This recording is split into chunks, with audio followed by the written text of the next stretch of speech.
You think you can handle this?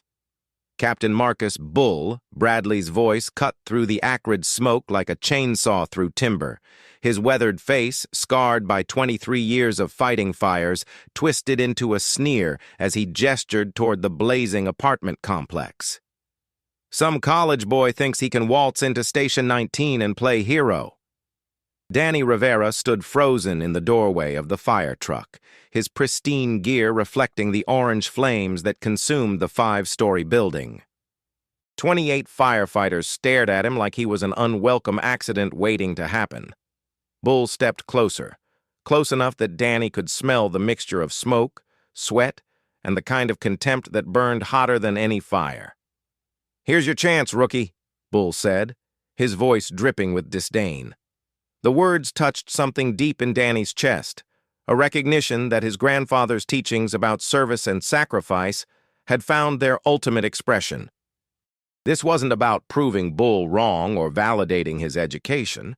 It was about using his abilities to protect the community that had welcomed his family decades earlier. Bull stepped forward, his transformation complete. The captain who'd spent 6 months trying to break Danny's spirit now stood as his strongest advocate within the department. "Mrs. Santos, your daughter is alive because firefighter Rivera saw possibilities where the rest of us saw only danger. He's earned his place here through courage and competence." The admission represented more than personal growth. It signaled a fundamental shift in how Station 19 approached the integration of modern training with traditional firefighting values. Bull's public support for Danny's methods validated the department's modernization efforts while preserving the essential culture of brotherhood and mutual support that made firefighting teams effective. Rodriguez documented the long-term impacts of Danny's rescue in her final report to the fire commissioner. The successful operation had demonstrated that advanced education could enhance rather than replace traditional firefighting skills. Her recommendations led to policy changes throughout the Chicago Fire Department, with similar programs adopted by fire departments in Detroit, Cleveland, and Milwaukee. The technical innovations Danny had pioneered during the rescue became standard operating procedures for high-rise emergencies. His analysis of thermal imaging data during structure fires was incorporated into training curricula at the Illinois Fire Service Institute. Most importantly, his demonstration that respectful collaboration could bridge generational and educational differences became a model for fire departments struggling with similar cultural transitions. 6 months after the rescue, Danny received notification of his acceptance into the Chicago Fire Department's Officer Development Program, a fast-track leadership course typically reserved for firefighters with 5 or more years of experience. His selection reflected the department's recognition that exceptional performance could accelerate traditional advancement timelines when supported by demonstrated competence under pressure. The letter, signed by Fire Commissioner Patricia Morrison, included a personal note. "Firefighter Rivera, your rescue of Sofia Santos exemplified the best traditions of the Chicago Fire Department while demonstrating the value of modern training methods. Your promotion to the Officer Development Program recognizes not only your technical skills, but your ability to build bridges between different approaches to our shared mission of protecting lives and property." Bull's recommendation letter for Danny's promotion provided the most meaningful validation. The captain who'd initially dismissed him as an educated failure now wrote, "Firefighter Rivera has proven that courage, competence, and character matter more than the source of one's knowledge." His rescue operation saved a child's life and taught all of us that experience and education can create a more effective firefighting force when combined with mutual respect and shared commitment to our mission. The transformation at Station 19 extended beyond individual relationships to systemic changes that improved emergency response capabilities throughout their coverage area. The technical rescue team that Danny helped establish handled 47 successful rescue operations in its first year, with a save rate that exceeded department averages by 23%. Their success attracted federal funding for equipment upgrades and training programs that benefited the entire South Side fire protection system. Danny's story spread throughout the firefighting community via social media, professional journals, and word-of-mouth networks that connected firefighters across the country. His rescue of Sophia Santos became a case study taught at fire academies, demonstrating how analytical thinking and advanced training could enhance traditional firefighting methods without diminishing their value. The viral video of his rescue attempt, recorded by bystanders and news crews, garnered over 2 million views and sparked conversations about diversity, education, and opportunity in emergency services. Comments ranged from celebration of his technical skills to broader discussions about how first responder agencies could better utilize personnel with diverse backgrounds and training experiences. 3 years later, Lieutenant Danny Rivera stood in the apparatus bay of Station 19, watching a new group of probationary firefighters begin their careers. Among them was Ashley Chen, a recent graduate of Northwestern University's Fire Protection Engineering program, and Marcus Williams, a former Marine with combat experience in Afghanistan. Both faced the same cultural challenges that Danny had encountered, though the station's environment had evolved to be more welcoming to different types of expertise. "The fire doesn't care about your background," Danny told the new recruits during their first-day orientation, echoing his grandfather's wisdom while adding his own hard-earned understanding. "It responds to competence, courage, and the willingness to work as part of a team. Your job is to prove that you belong here through your actions, not your words." Captain Bull Bradley, now 3 years older and significantly wiser, added his own perspective to the orientation. "This station has learned that there are many paths to becoming an effective firefighter. Some of you bring experience, others bring education, all of you bring potential. Our job is to help you develop that potential while maintaining the standards that keep communities safe." The cultural evolution at Station 19 reflected broader changes throughout the Chicago Fire Department. Recruitment efforts now actively targeted college graduates, military veterans, and candidates from diverse backgrounds who could bring different perspectives to traditional firefighting challenges. Training programs incorporated both hands-on experience and academic knowledge, creating firefighters who were better prepared for the complex emergencies of modern urban environments. Danny's rescue of Sophia Santos had proven that seemingly impossible situations could be overcome when knowledge, courage, and determination aligned with opportunity. But more importantly, it had demonstrated that firefighting excellence could emerge from unexpected sources when organizations were willing to evaluate people based on their capabilities rather than their conformity to traditional expectations.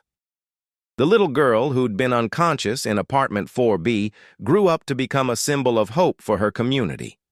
Sophia Santos, now 10 years old, participated in fire safety education programs at local schools, sharing her story to teach other children about evacuation procedures and the importance of firefighter training. Her presence reminded everyone at Station 19 that their work had lasting impact beyond the immediate crisis response. Mrs. Elena Santos established a scholarship fund for children from immigrant families who wanted to pursue careers in emergency services. The Sophia Santos Memorial Scholarship, funded by donations from firefighters, community members, and supporters who'd been inspired by her daughter's rescue, provided financial assistance for academy training and college education. The scholarship's first recipient was a young man from the same neighborhood where Danny had grown up, creating a cycle of opportunity that honored both tragedy and triumph. The scholarship ceremony took place annually at Station 19, bringing together firefighters, community members, and families whose lives had been touched by emergency services. Danny served as the keynote speaker, sharing his experiences about overcoming adversity and finding ways to serve others despite facing discrimination and doubt. "Sophia's rescue taught me that heroism isn't about being fearless," Danny told scholarship recipients during his third annual address. It's about doing what needs to be done despite your fear, using every tool and piece of knowledge you have to help others. Whether that knowledge comes from experience, education, or intuition doesn't matter. What matters is having the courage to act when someone needs help. Bull's perspective had evolved dramatically from his initial skepticism about educated firefighters. Now, approaching retirement after 26 years of service, he'd become one of the department's strongest advocates for diversity and inclusive training programs. His transformation from skeptic to supporter became a case study for leadership development programs throughout the fire service. I learned that my job as a captain isn't to break people down until they fit my expectations, Bull reflected during his final interview with Fire Chief Morrison. It's to help people develop their strengths while building the teamwork skills that keep everyone safe. Danny Rivera taught me that competence comes in many forms, and recognizing those different forms makes our entire team stronger. The broader impact of Danny's rescue extended far beyond Chicago's fire department. His story became required reading in leadership courses at the National Fire Academy, demonstrating how bias and preconceptions could prevent organizations from utilizing their human resources effectively. Fire departments across the country used his experience to develop more inclusive recruitment and training programs. The technical innovations pioneered during Sophia's rescue became standard equipment and procedures for urban fire departments nationwide. Thermal imaging interpretation training was added to basic firefighter certification requirements. Building construction analysis became mandatory for promotional examinations. Most significantly, departments began actively recruiting candidates with diverse educational backgrounds to enhance their technical capabilities. Danny's influence on firefighting education extended to universities and community colleges that offered fire science programs. His rescue operation became a case study that demonstrated how academic knowledge could translate into life-saving actions under real-world conditions. Enrollment in fire protection engineering programs increased by 34% in the 3 years following his rescue, with many students citing his example as inspiration for their career choices. The relationship between Danny and Bull evolved from antagonistic to mutually respectful, then to genuine friendship based on shared experiences and common values. Their partnership became a model for how generational differences and contrasting approaches could complement each other when both parties remained focused on their ultimate mission of protecting lives and property. 5 years after Sophia's rescue, both men were promoted again. Danny became the youngest captain in Station 19's history, while Bull was selected for the position of district chief, overseeing fire suppression operations across the entire South Side. Their success demonstrated that organizations could benefit when they found ways to combine different types of expertise rather than forcing everyone into identical molds. The legacy of Sophia Santos's rescue lived on in policy changes, training improvements, and cultural shifts that made the Chicago Fire Department more effective and more inclusive. But perhaps the most important legacy was the recognition that competence could emerge from unexpected sources when organizations were willing to look beyond surface characteristics to evaluate actual capabilities.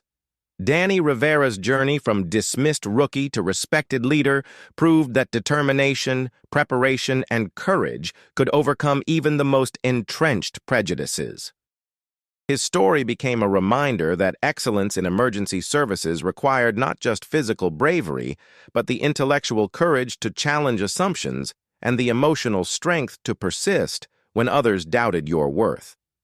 Standing in Station 19's apparatus bay on a quiet Tuesday afternoon, Danny watched the next generation of firefighters preparing their equipment for whatever emergencies the city might present. Some were college graduates, others were military veterans, several had worked in construction or other blue-collar trades before joining the fire service. All of them would be evaluated based on their actions rather than their backgrounds. The transformation was complete. Station 19 had evolved from a place where conformity was valued above competence to an environment where diverse talents were recognized, developed, and deployed for the benefit of the entire community. Danny's rescue of Sofia Santos had catalyzed changes that extended far beyond one dramatic emergency call. Sofia herself, now thriving as a middle school student, visited the station occasionally to see the firefighters who'd become extended family. Her presence served as a living reminder that their work had meaning beyond the immediate challenges of fighting fires and responding to emergencies. Every life saved had the potential to create ripple effects that could last for generations. The story of Danny Rivera and Bull Bradley became legendary within firefighting circles, told and retold as an example of how prejudice could be overcome through demonstrated competence and mutual respect. But more than a story of individual triumph, it became a blueprint for how emergency service organizations could evolve to meet the challenges of modern society while preserving the essential values that made them effective. In the end, the most important lesson wasn't about firefighting techniques or rescue procedures.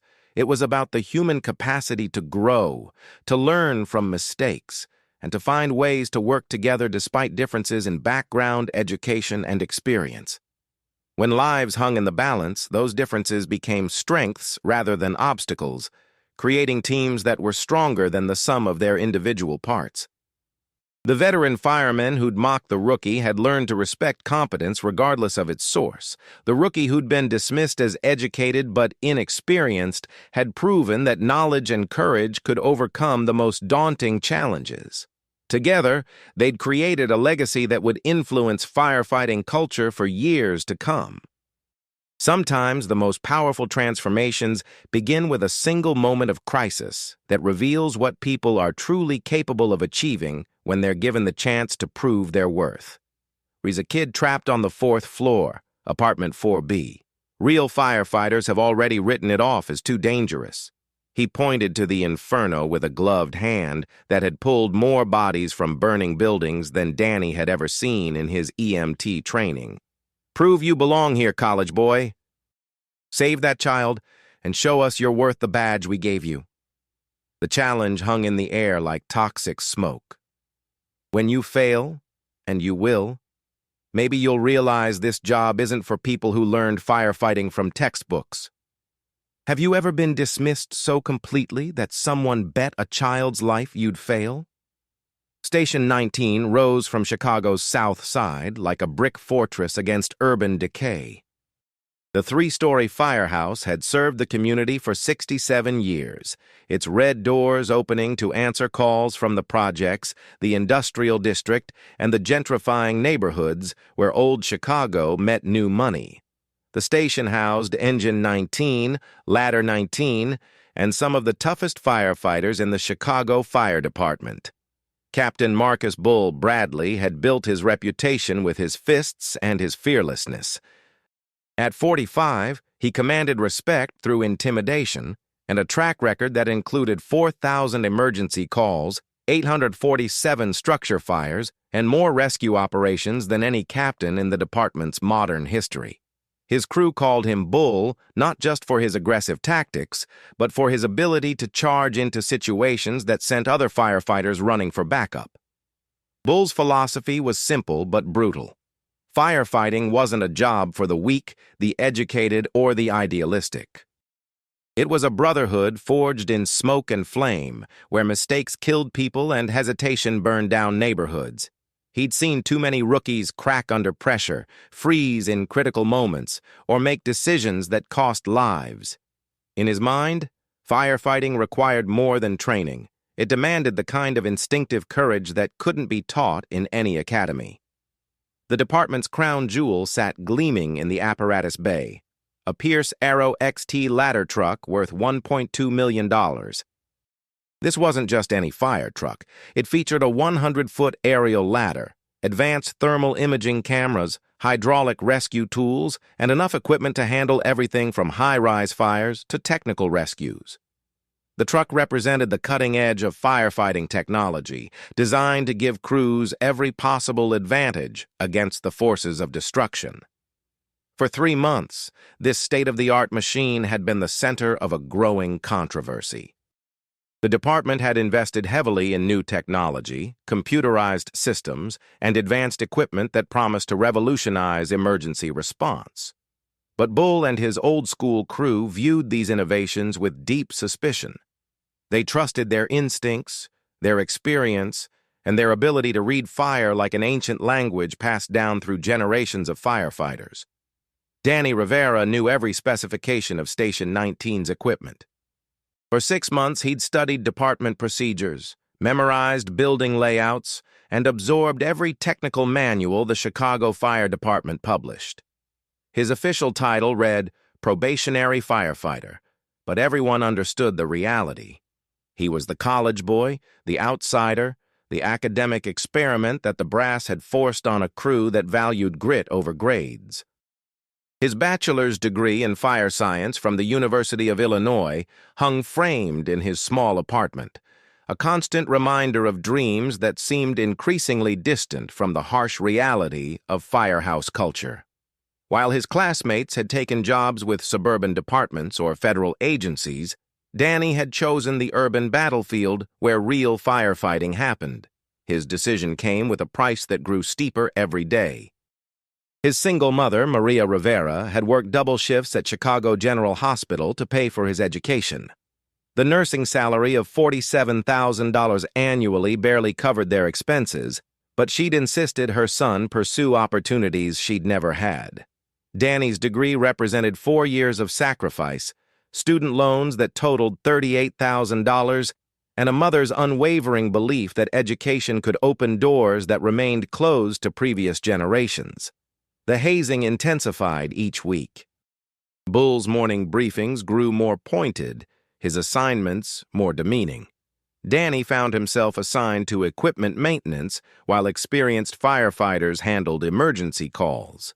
His suggestions during training sessions were met with eye rolls and sarcastic comments about book learning versus real experience. Maybe we should assign him to the library detail, Bull had announced during Tuesday's shift change, his voice carrying across the apparatus bay for everyone to hear. Let him research how to fight fires while the rest of us actually do it. The other firefighters laughed, but Danny caught glimpses of discomfort on some faces. Not everyone agreed with Bull's methods, but no one challenged the captain directly. Internal department communications revealed the depth of Bull's resistance to change. Email chains showed his complaints about administrative interference and social engineering experiments that threatened traditional firefighting culture. Messages discussed Danny's inevitable failure as a way to prove that book learning couldn't replace street experience. The crisis had been building for weeks. Chicago's fire department faced increasing pressure to modernize, to embrace new technologies and training methods that other major cities had successfully implemented. Department brass wanted Station 19 to serve as a model for integration of advanced education with traditional firefighting skills. Bull saw it as an attack on everything he'd spent his career building. The apartment fire started at 3:47 p.m. on a Tuesday. That would change everything.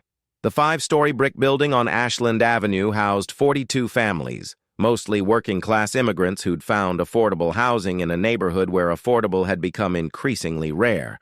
The structure was old, built in 1963 with materials and methods that predated modern fire safety codes. Mrs. Elena Santos had been cooking dinner for her 3 children when the grease fire exploded out of control. What started as a kitchen accident spread through the building's outdated ventilation system with terrifying speed. Within minutes, the 2nd and 3rd floors were engulfed, and smoke was pouring from windows like dark prayers ascending toward an indifferent sky. Station 19 received the call at 3:52 p.m. Structure fire, multiple occupants trapped, possible flashover conditions. The dispatcher's voice crackled through the radio with the clinical detachment that masked life-and-death urgency. Bull's crew was already moving, their practiced efficiency transforming them from individual firefighters into a coordinated unit focused on a single mission: save lives and property in that order. The scene that greeted them was chaos. Residents streamed from the building carrying children, pets, and whatever possessions they could grab. Smoke billowed from upper-floor windows, while flames visible through the glass created an orange hell that promised to spread throughout the structure within minutes. The crowd of evacuees grew as neighbors gathered to watch their community burn. Danny stepped off the truck into his first real structure fire. The heat hit him like a physical force, even from 50 feet away. The sound was overwhelming. The roar of flames, the crack of burning wood, the shouts of his fellow firefighters coordinating their attack. His training had prepared him for this moment, but training couldn't replicate the sensory assault of actual fire. Bull surveyed the scene with the calculating eye of someone who'd seen buildings die. His experience told him this fire was beyond aggressive. It was predatory. The flames were moving through the structure faster than normal, suggesting structural weaknesses or accelerants that made rescue operations extremely dangerous. 3 companies were already on scene, but the fire was winning. "Primary search! Floors 1 through 3, Bull shouted over the noise. "Ladder company to the roof for ventilation, engine company establishing water supply." His commands came in rapid succession, each order designed to maximize their chances of finding survivors before the building became completely untenable.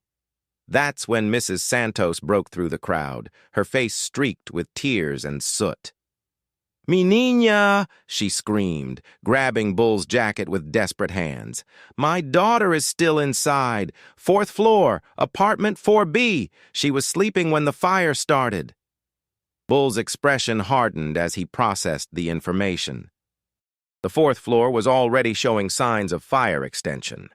Smoke was pouring from the windows, and the structural integrity was questionable. In his 23 years of experience, he'd learned that sometimes the hardest decision was accepting that some people couldn't be saved. "Ma'am, we're doing everything we can," Bull replied, but his tone suggested resignation rather than hope. He'd seen too many situations where heroic attempts to save one person had resulted in multiple firefighter deaths. The mathematics of emergency response were brutal, but clear. Risk a lot to save a lot. Risk little to save little. Risk nothing to save nothing. The other firefighters understood the unspoken message. The 4th floor apartment was a death trap. The stairs leading to that level were already compromised by fire, and the hallways were filled with superheated smoke that could kill in seconds. Even if someone reached the child, getting out alive would require the kind of luck that professional firefighters couldn't count on. Danny heard Mrs. Santos's cries and felt something inside him crack like heated glass. This wasn't about department politics or Bull's hazing. This was about a child who needed help, and he had the training and equipment to provide it. His fire science education had taught him about fire dynamics, thermal imaging, and rescue techniques that could make the difference between life and death. "Captain," Danny said, stepping forward with the kind of resolve that surprised even him, "I can reach that apartment. The thermal imaging shows a possible path through the east stairwell." Bull turned toward Danny with an expression that mixed disbelief with opportunity. Here was the perfect chance to expose the rookie's limitations, to prove once and for all that book learning couldn't replace real experience. The situation was dangerous enough that failure was almost guaranteed, but public enough that the lesson would be unmistakable. "You think you can handle a rescue that seasoned firefighters won't attempt?" Bull's voice carried across the scene, drawing attention from other crews and bystanders. "Some college boy thinks he knows better than men who've been fighting fires since before you were born?" The challenge was issued in front of 40 firefighters, hundreds of residents and news crews that had arrived to document the disaster. This wasn't just about one rescue operation. It was about proving whether modern training could compete with old-school experience when lives hung in the balance. But what Bull didn't know about Danny Rivera would change everything about Station 19's future. The real story was just beginning. Los Angeles, 2018. The Woolsey fire had consumed 96,949 acres and destroyed 1,643 structures when 19-year-old Danny Rivera made the decision that would define his life. While his University of Illinois classmates were studying for finals, Danny was volunteering with Cal Fire, watching professional firefighters battle an inferno that had displaced 295,000 people and killed 3 civilians. The images stayed with him. Families fleeing with nothing but the clothes on their backs, firefighters working 18-hour shifts to save neighborhoods they'd never seen before.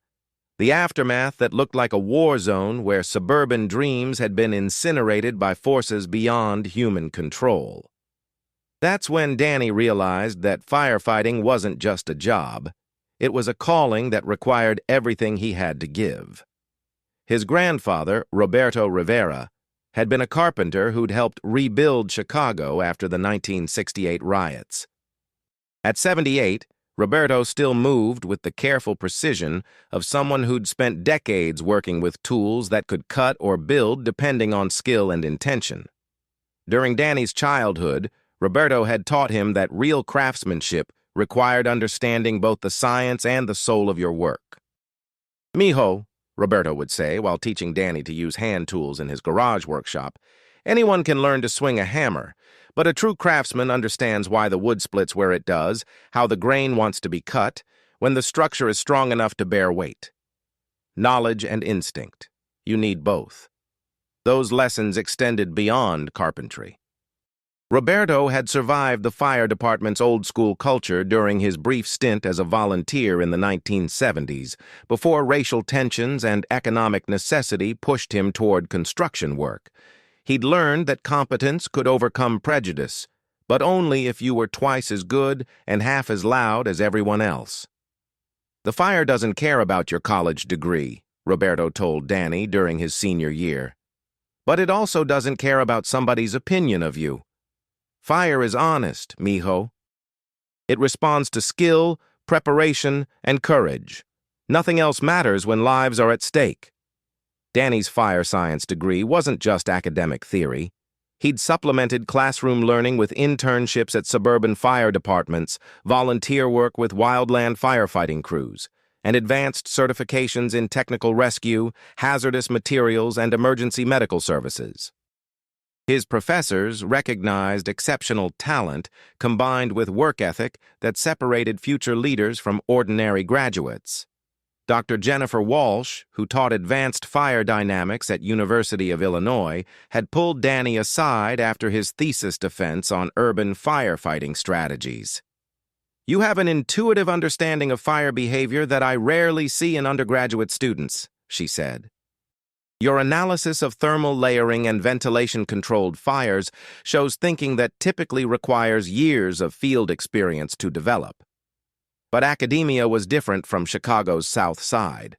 The fire science program had taught Danny about fire chemistry, building construction, hydraulics, and rescue techniques using the latest research and technology. University simulations used computer models and controlled burns to create learning environments where mistakes had academic consequences, not life-and-death implications. The transition from classroom to firehouse had been brutal. Station 19's culture operated on unwritten rules that valued courage over education, instinct over analysis, and loyalty over innovation. Danny's suggestions about improving response protocols were dismissed as textbook solutions that wouldn't work in real-world conditions.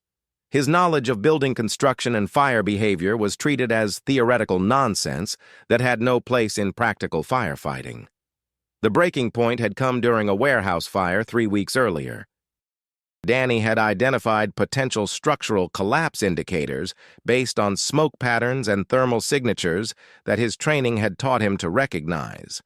When he'd tried to share this information with the incident commander, Bull had publicly humiliated him. "College boy thinks he can read smoke better than veterans with 20 years of experience," Bull had announced over the radio for every firefighter on scene to hear. Maybe he should go back to school and let the real firefighters handle this. 20 minutes later, Exactly as Danny had predicted, the warehouse roof collapsed in the section he'd identified as compromised. No firefighters were injured because they'd already moved to safer positions, but the incident confirmed Danny's analytical abilities while simultaneously highlighting Bull's refusal to listen to information that didn't fit his worldview. Danny's mother, Maria, had called him after watching news coverage of the warehouse collapse. "Mijo," she said, her voice carrying the weight of a mother's intuition. "Sometimes the hardest battles are fought not against fire, but against people who refuse to see your worth. Your grandfather faced the same challenges, but he never let other people's limitations define his capabilities." The department politics were more complex than simple hazing. Chief Patricia Morrison, who oversaw Station 19's operations, had been pushing for modernization that included diversity initiatives, advanced training requirements, and integration of new technologies. She'd specifically recruited Danny as part of a pilot program designed to bring college-educated firefighters into the urban core where their skills could make the biggest impact. Bull saw these changes as threats to everything he'd built. His crew operated with military-style discipline and blue-collar values that didn't accommodate outsiders or new ideas. The arrival of a college-educated rookie represented everything he opposed about the department's direction toward academic credentials and technological dependence. Internal department memos revealed the depth of institutional resistance to change. Old guard firefighters complained about political correctness and lowered standards that prioritized diversity over competence. They viewed Danny's education as evidence that the department was abandoning its working-class roots in favor of middle-class sensibilities that couldn't survive the reality of urban firefighting. The tension had reached a breaking point by the time Station 19 responded to the Ashland Avenue fire. Bull's crew was facing pressure from headquarters to demonstrate successful integration of new training methods. Danny was facing pressure to prove that his education translated into practical value. The stage was set for a confrontation that would test everything both men believed about firefighting, leadership, and the price of proving yourself in a profession that demanded perfection under impossible circumstances. Standing in front of the burning apartment building, Danny felt the weight of 6 months of preparation and a lifetime of expectations. Mrs. Santos's desperate plea echoed in his mind, mixing with his grandfather's voice and the memory of families fleeing the Woolsey fire. This wasn't about proving Bull wrong or validating his education. This was about a child who needed help, and he had the knowledge and tools to provide it. The thermal imaging camera mounted on Engine 19 showed heat signatures throughout the building, but Danny's trained eye could interpret the data in ways that experience alone couldn't match. His analysis of fire behavior patterns suggested a narrow window of opportunity to reach the 4th floor before flashover conditions made rescue impossible.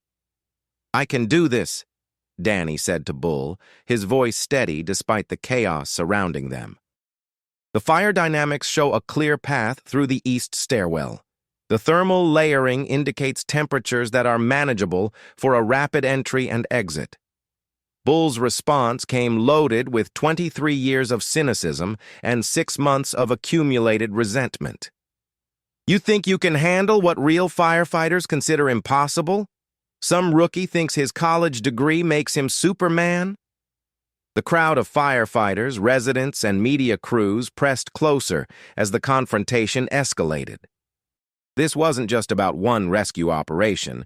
It had become a test of competing philosophies about modern firefighting, education versus experience, innovation versus tradition.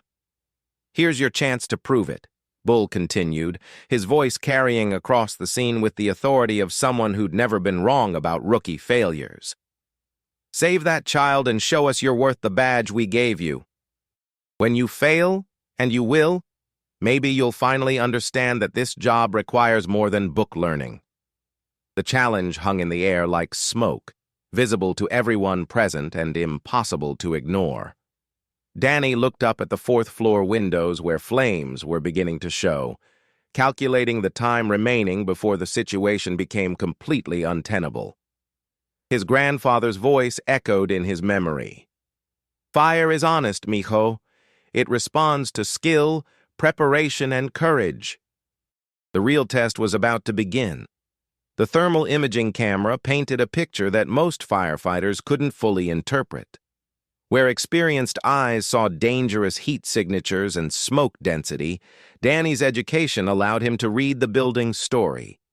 The fire had started in the second-floor kitchen and was following predictable patterns based on airflow, building materials, and structural design. His analysis suggested approximately 8 minutes before flashover conditions would make the fourth floor completely inaccessible. "Lieutenant Hayes," Danny called to the nearest officer. "I need the high-rise pack, thermal camera, and a backup team positioned at the east stairwell. Fire behavior analysis indicates a viable rescue window, but it's closing fast." Bull stepped between Danny and the equipment, his face twisted with disbelief and rage. "You're not taking department equipment on some suicide mission to prove how smart you think you are. That child is already gone, rookie. Accept it." The crowd fell silent except for the roar of flames and Mrs. Santos's continuing sobs. 40 experienced firefighters watched this confrontation with the fascination of people witnessing something unprecedented. Most had never seen a probationary firefighter challenge a captain's assessment so directly. Fire Chief Morrison's voice crackled over the radio, her words carrying the weight of department policy and personal conviction. "All units, we have confirmed civilian trapped fourth-floor apartment 4B. Priority 1 rescue operation authorized. Use all available resources." The radio transmission changed the dynamics immediately. Chief Morrison's direct order superseded Bull's authority and provided official sanction for rescue attempts. But Bull wasn't finished with his psychological warfare. "Fine," Bull said, his voice dropping to a whisper that carried more menace than shouting. "Take the equipment. Make your attempt. But when you come running out of that building empty-handed, screaming about how the big bad fire was too much for your textbook training, don't expect sympathy from any of us." He stepped closer to Danny, close enough that their face masks almost touched. "And when this little girl dies because you wasted precious time on heroics instead of accepting reality, remember that her death is on your conscience, not mine." The psychological pressure was designed to break Danny's resolve, to plant seeds of doubt that would grow into panic once he entered the building. Bull had used similar tactics on other rookies, breaking their confidence before they could prove themselves. Fear was a firefighter's greatest enemy, and Bull was weaponizing it with surgical precision. Danny felt the weight of every eye on the scene, from veteran firefighters who'd written him off to news cameras that would broadcast his failure or success to the entire city. His grandfather's voice echoed again.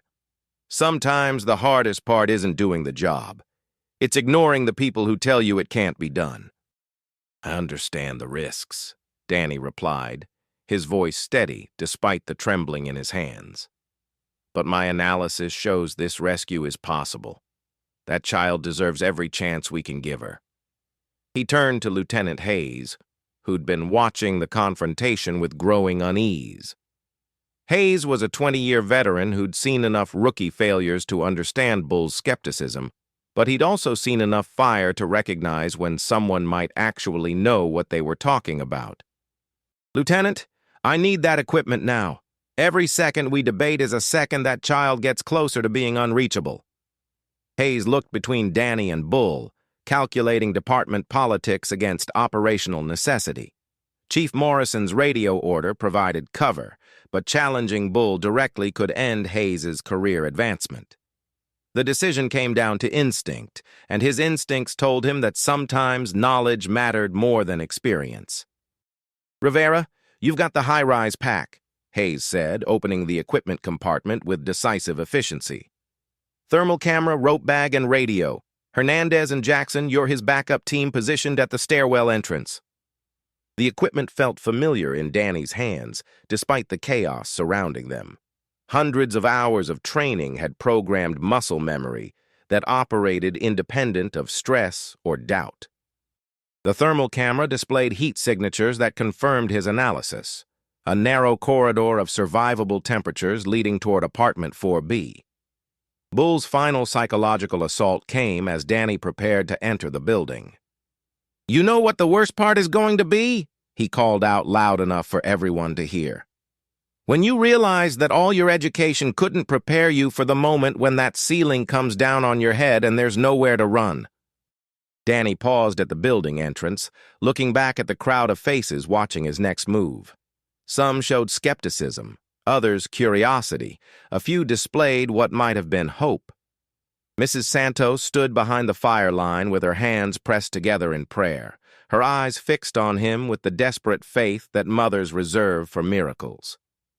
"The fire doesn't care about politics," Danny said, repeating his grandfather's words one final time.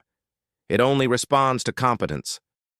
He activated his radio and stepped into the building, crossing the threshold between safety and the unknown. Behind him, Bull's voice carried one last prediction. "See you in 30 seconds when you come crawling back out." The interior of the building was a vision of hell filtered through thermal layers and smoke density that reduced visibility to arm's length.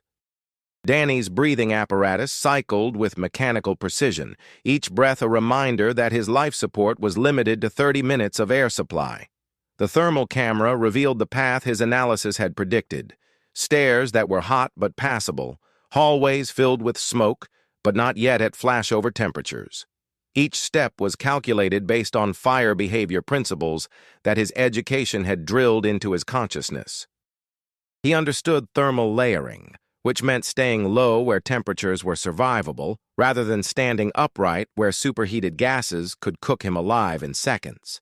He understood smoke reading, which told him that the fire was still growing rather than declining, meaning his window of opportunity was shrinking rapidly.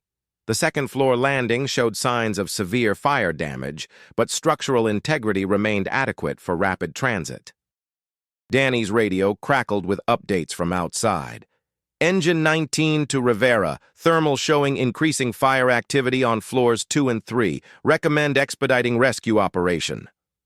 The third floor presented the first real challenge.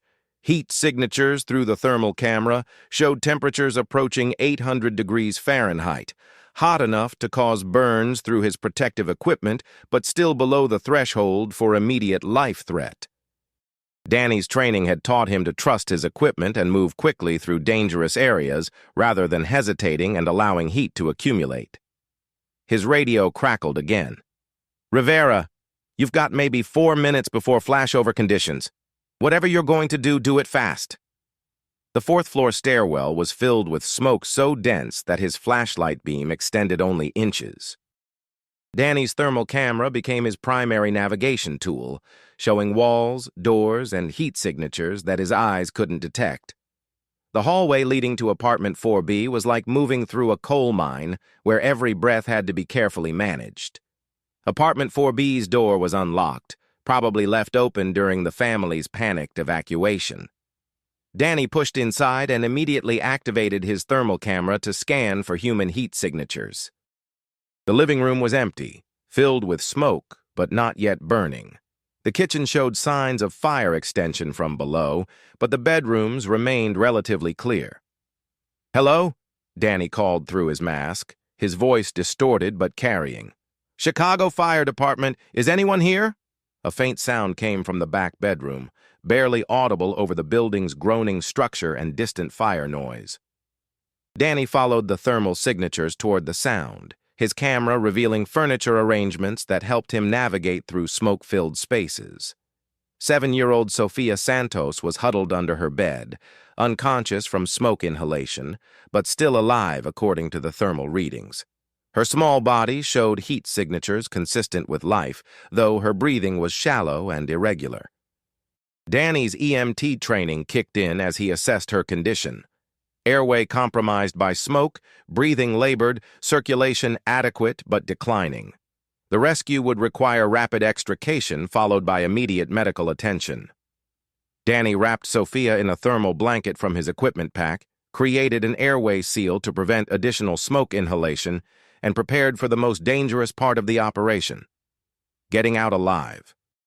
His radio crackled with increasing urgency. Rivera, you need to exit now. Temperature readings are approaching flashover throughout the 3rd and 4th floors. Evacuation order is in effect. Danny keyed his radio while cradling Sophia against his chest. Station 19, I've got the victim. She's alive but critical. Beginning evacuation now. The journey out tested every aspect of his training and physical conditioning. Sophia's weight, combined with his equipment and the need to maintain constant radio communication, created a logistical challenge that required problem-solving under extreme stress. Danny's fire science education had taught him about load distribution and movement techniques, but applying that knowledge while navigating smoke-filled stairwells with a dying child required the kind of courage that couldn't be taught in any classroom. The 3rd-floor landing showed signs of rapid fire spread. What had been manageable heat signatures on his way up had evolved into dangerous conditions that threatened both their lives. Danny's thermal camera revealed that his original escape route was no longer viable. Fire had advanced beyond safe parameters. Engine 19 to Rivera. Abort primary exit route. Fire has extended into east stairwell. Recommend alternative evacuation through west windows. The backup plan required improvisation that combined his technical training with equipment he'd studied but never used under real conditions. Danny activated his emergency beacon to mark his location, then used his rope bag to establish an anchor point for window evacuation. Sophia remained unconscious but stable, her vital signs weak but consistent. Working quickly, Danny secured the rescue harness around both himself and Sophia, double-checked his anchor points, and prepared for a controlled descent that would bypass the fire-compromised stairwell. His hands worked with automatic precision despite the stress, muscle memory taking over when conscious thought became overwhelmed by the complexity of the situation. Station 19, Romeo 1 is at 4th floor west window, prepared for rescue descent with victim. Requesting ladder company support for evacuation. The window opened onto a scene that looked like a war zone. 3 ladder trucks were positioned around the building, their aerial ladders extended like mechanical arms reaching toward trapped occupants. Danny's descent would be guided by ground crews who could see evacuation points better than he could from inside the smoke-filled building. Rivera, ladder 27 is in position. Begin controlled descent on my mark. 3, 2, 1, mark. The rope descent felt like falling in slow motion while carrying precious cargo that couldn't be protected from the risks inherent in emergency evacuation. Danny's training had included technical rescue scenarios, but simulations couldn't replicate the sensory overload of actual fire conditions, combined with the knowledge that one mistake would kill both him and the child he was trying to save. Halfway down, Sophia stirred in his arms, her small voice barely audible through his mask. "Mommy? Donde está Mommy?" "We're going to find your mama," Danny whispered, his voice breaking with emotion he hadn't expected. "You're going to be okay, sweetheart. Just hold on."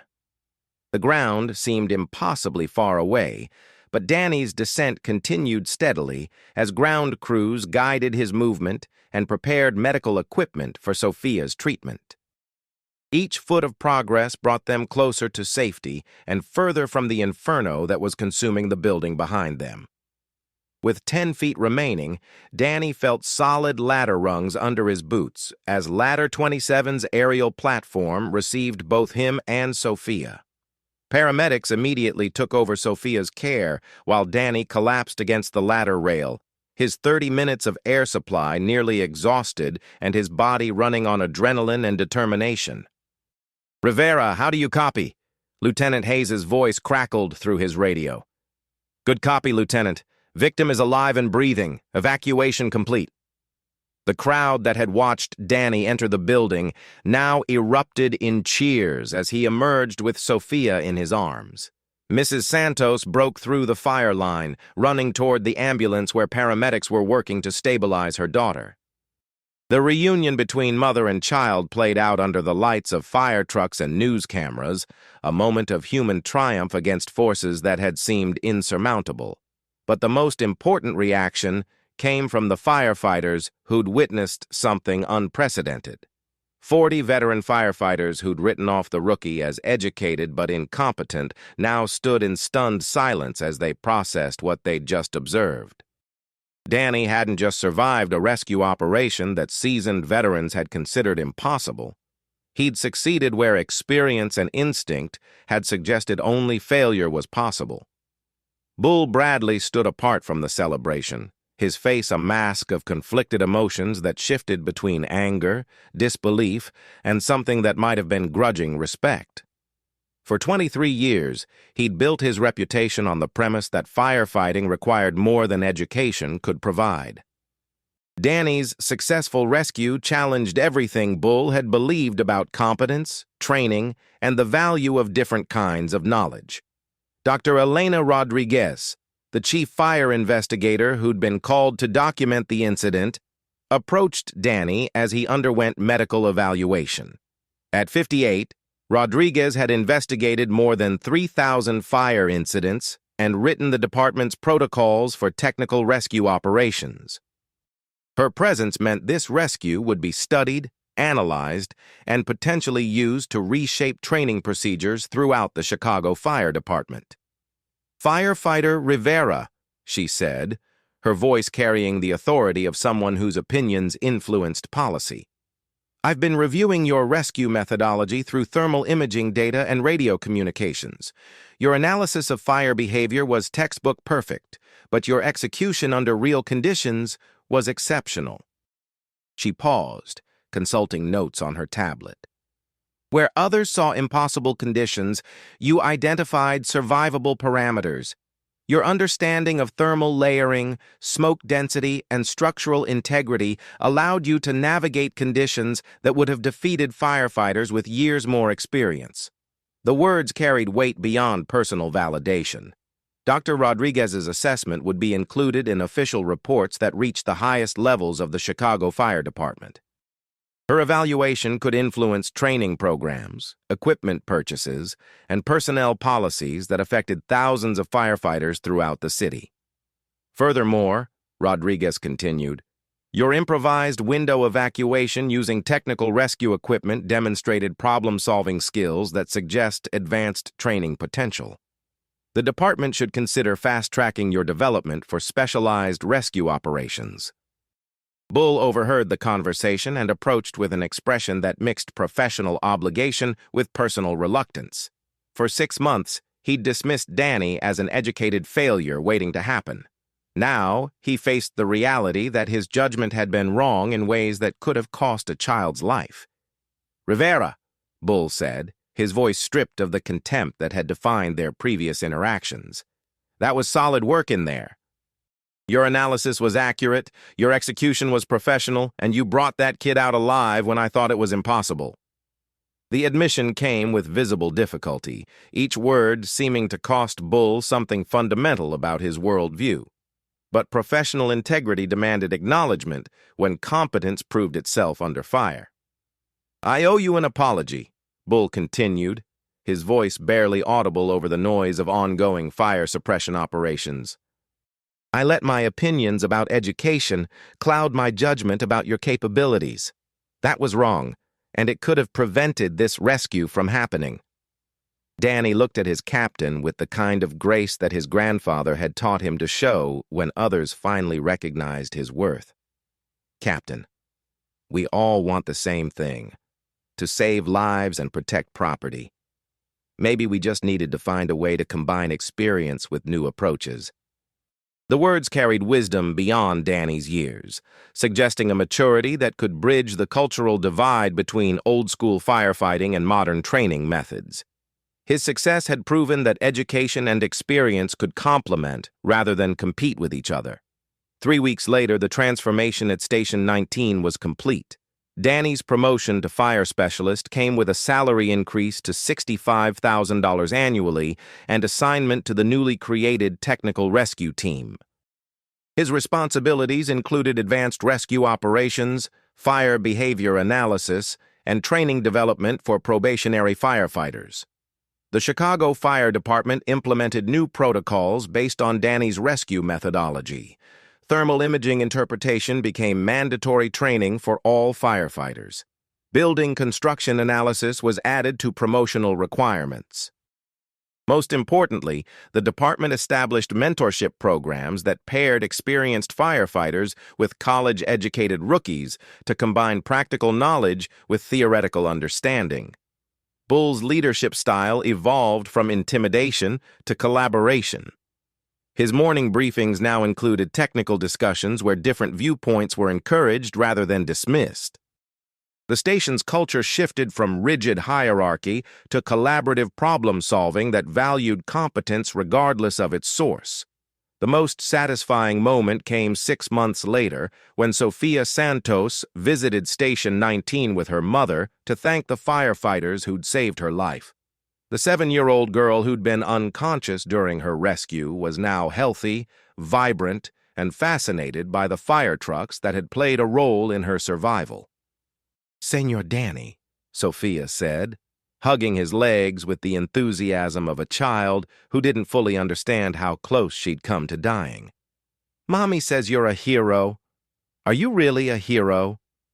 Danny knelt down to her eye level, remembering his grandfather's teachings about humility and service. "Sweetheart, heroes are just people who do their job when someone needs help. All the firefighters here are heroes because we all work together to keep people safe." Mrs. Santos approached with tears in her eyes and gratitude in her voice. "Firefighter Rivera, my family owes you everything. Sophia is alive because you refused to give up when others said it was impossible. The why?